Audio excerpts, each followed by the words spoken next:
She slowed to a stop at a red light. She'd just come to a halt when movement in her rear-view mirror caught her attention. Glancing toward it sharply, Jean Louise caught a glimpse of a dark shape popping up in the back seat, and then a hissing sound was accompanied by a sudden, sharp pain in her neck. "What the?"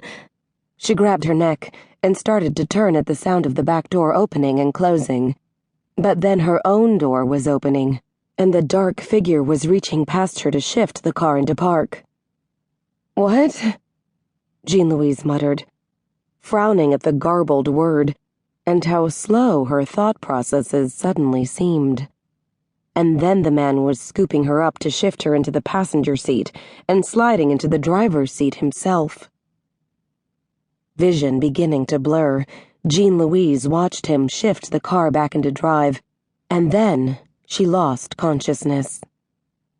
Jean Louise stirred sleepily and tried to turn onto her side, but frowned as she found she couldn't. Opening her eyes, she stared at the ceiling overhead, noting that it was a plain white, not the pale rose of her bedroom at home, and then she tried to sit up and recalled what had woken her. She couldn't move. Because she was restrained, Jean Louise saw, gaping down at the chains crisscrossing her body from her shoulders to her feet. Good Lord. "It's steel. You won't be able to break it." Jean Louise glanced sharply in the direction the voice had come from, her gaze sliding over what was a very small room, all white, with nothing but the bed she lay on. The only interesting thing in there with her was the man addressing her from the doorway. He wasn't overly tall, perhaps 4 or 5 inches taller than her own 5'6", but the man was built with wide shoulders and a narrow waist. He was also rather attractive, in a boy-next-door sort of way, with brown hair, a square jaw, and eyes a brighter green than she'd ever seen. And she'd seen a lot of mortal eyes in her 102, almost 103 years of life. These easily beat out every other set she'd ever seen. "How do you feel?" he asked, with what appeared to be real concern. "I've been better," Jean Louise said dryly, glancing down to the chains again. "Steel," he'd said. Cripes, he had her bound up like a crazed elephant or something. "The tranquilizer I used on you can cause headaches and a fuzzy feeling as it wears off," he announced apologetically. "Are you experiencing anything of that nature? Do you need an ibuprofen or something?" "No," Jean Louise said grimly, knowing it would go away quickly on its own, thanks to the nanos. She then narrowed her eyes on the man's face, as she instinctively tried to penetrate his thoughts and take control of him.